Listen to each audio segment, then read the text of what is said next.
2022 Mercedes C-Class First Drive Review. Junior Suite Benz S-Class looks and tech join a new mild hybrid turbo engine boasting F1 engineering. Sedans have become the Jan Brady of automobiles.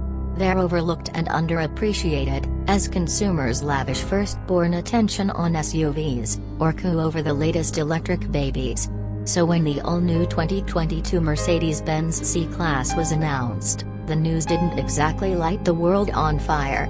But now that I've driven the standard C300, I feel a bit guilty for overlooking its significance, at least for SUV refusniks determined to keep their feet and seat closer to the ground.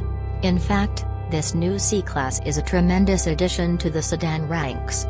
It's tastefully styled, more richly appointed and technically replete than any rival, and immensely satisfying to drive. And its all-around excellence bodes well for versions to come. They include a 2023 AMG C43 Sport later this year, with standard AWD and rear-wheel steering, and a skin-flaying 402 horses from a 2.0-liter four-cylinder with 48-volt hybrid assist and electric boosted turbocharging. Tally the current generation's full lifespan, and the C-Class has remained the most popular Mercedes, whether here, in China or around the world, with 2.5 million global sedan and wagon sales since 2014. But a model that was finding more than 85,000 US buyers a year in the mid-2010s couldn't escape the industry's sedan tailspin, including just under 31,000 sales last year. Time to shore up the franchise, even if the GLC class SUV is now ensconced as the family sales star, Mercedes Marcia, if you will, with 51,000 customers in 2021.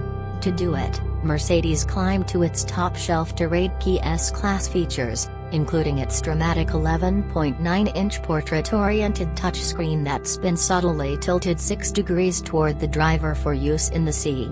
It also gets the latest safety and semi-autonomous tech, and options such as augmented reality navigation and a color head-up display.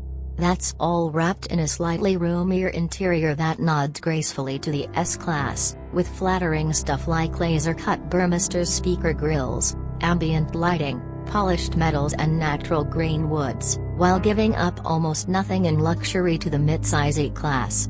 We're not sure the last C-Class ever gave up its status as king of the cabins in the compact sports sedan segment, but the new car's grip on the throne is unquestioned. It also now has the most rear legroom in the segment, at 36 inches. That's just 0.2 inches shy of the larger E-Class back seat. To drive home the point, Mercedes accentuates the C-Class traditional cab backward, long hood sedan proportions, shoving the windshield and passenger space further toward the rear axle. Mercedes' A-shaped radiator grille and three-pointed star, blessedly, neither oversized nor radically statement-making, fronts a confident power-domed hood. A worthwhile AMG line with night package option, $3,050. Fills that grille with tiny chrome Mercedes stars and nice touch, revises front and rear fascias and exhaust outlets, and adds side rocker extensions. Other goodies include a sport suspension and steering, brushed aluminum pedals, a dashboard trimmed in MBTEX fox leather, and perforated brake discs with Mercedes-Benz logo calipers. The previous C-Class body creases are softened, amplifying the streamlined catwalk shoulder line. And the former, somewhat chunky button blobby tail lamps are reshaped to appealing effect. Slender two-piece LED tail lamps, a first for a C-Class, sweep across the trunk lid and narrow into sharp points. At the opening of our 2-day drive from New York to the Catskills Mountains and back, the C-Class seemed almost too demure. But this finely proportioned sedan, and it's nothing to prove elegance, grew on me almost immediately. The C's more classic design is far more successful to me than Mercedes' egg-headed EQS. Mercedes stretched the new model by 2.5 inches to 187 inches, just shy of an Audi A4 or Cadillac CT4, and 1.3 longer than a BMW 3 Series, with a 1-inch longer wheelbase. It's roughly a half-inch wider and lower. There's added shoulder and elbow room front and rear, nearly an inch more rear legroom, and 0.4 inches more rear headroom despite the lower roof line. A standard, clamshell-style panoramic sunroof boosts the spacious impression. Split rear seats fold, including via switches in the trunk, to open up more versatile space. As noted, that interior is a treat. Generously bolstered seats integrate pivoting headrests on single posts, with a range of interior colors and treatments: a racy red and black combo, or brick-like MC and a brown with natural wood pinstripe with real aluminum. Ambient lighting decorates the doors, dash and aircraft-inspired metal vents with a choice of 64 colors. Architects would dig the cantilevered armrests and floating light-rim door control housings. A 3-spoke steering wheel looks as good as it feels, as do bright metal pedal shifters as cool and polished as river stones. MBUX infotainment, despite the improvements gleaned from the bigger screen, still requires a first-time learning curve. But once your steering wheel thumbs and brain are trained, MBUX really is a nifty and undeniably eye-popping way of navigating today's data-heavy automotive landscape. One exception is the control chiclet on the left thumb side of the wheel, which manages the graphically rich, freestanding driver's display, including full-screen 3D map views.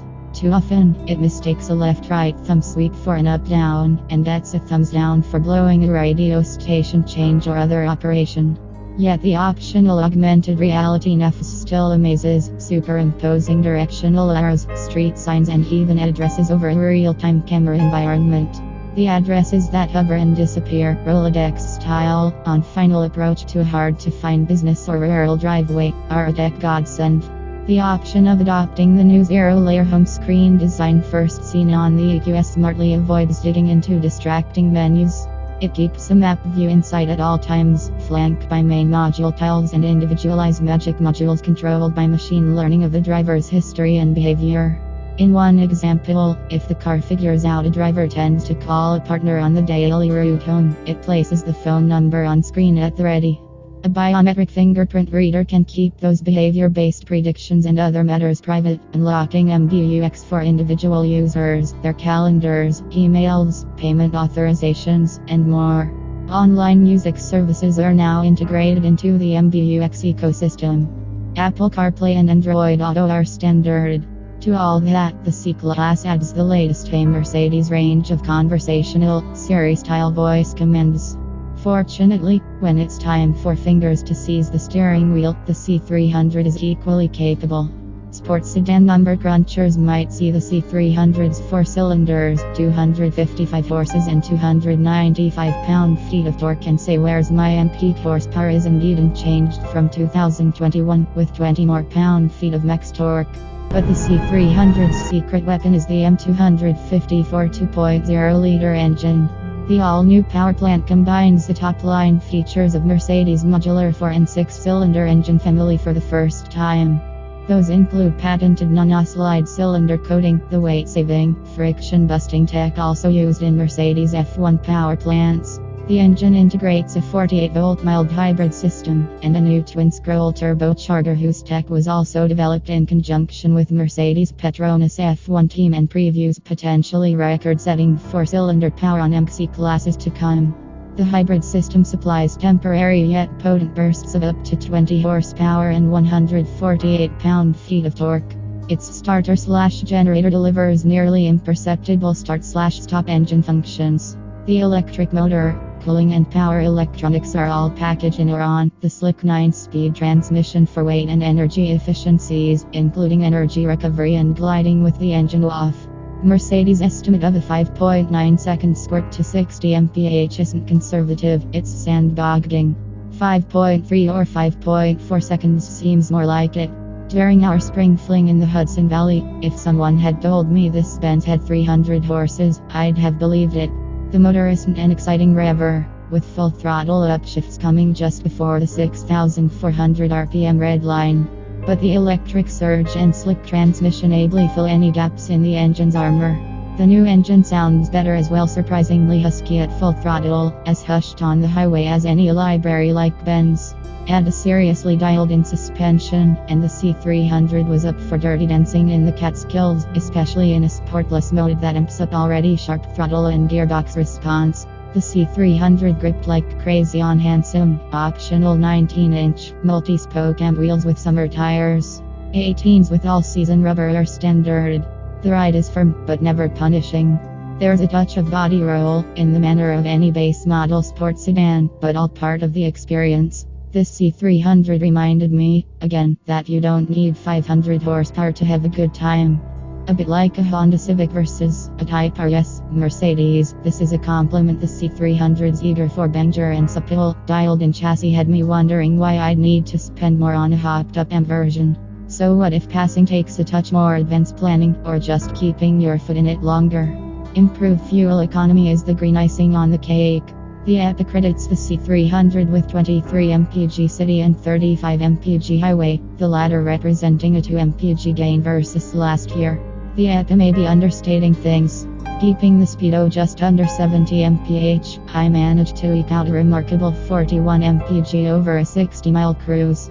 The 9-speed gearbox keeps the engine burbling at just 1,400 rpm at 70 mph, and 1,700 rpm at 80 mph. Later, even after multiple romps past highway dawdlers, backing off still keeps the C-Class around 37 mpg. Regarding pricing, 2022 simplified lineup strategy offers 3 distinct trim lines: Premium, Exclusive and Pinnacle, with far fewer Lockhart options. So a C300 Premium starts from $44,600, rising to $46,850 for an Exclusive, and a Pinnacle at $48,500. For all models, an improved 4matic odd system that can divert more torque to the front axle for improved dynamics adds $2,000. The C300 Pinnacle test car reached $57,970, with add-ons such as a $1,950 driver assistance package that adds more than a dozen safety and semi-autonomous features. But a disciplined shopper can easily keep this C-Class closer to $50,000, especially if your geography and outlook don't demand 4M. As Mercedes has assigned models like the G-Class to work the door and welcome entry-level shoppers, the C-Class, once called the baby Benz in 190 guys, has been allowed to grow, mature and earn its higher status in the brand household. This new model underlines that Mercedes' move was the right one, even if subs hog the limelight and showroom floors. This C-Class is a true aspirational sedan for grown-ups of any age, a junior suite S or E-Class that's still compact, sporty, fuel-efficient and not at all stuffy. It's not inexpensive, and the really pricey, powerful stuff is yet to come. But drop $50,000 on this C300, and I guarantee you'll feel like $1,000,000.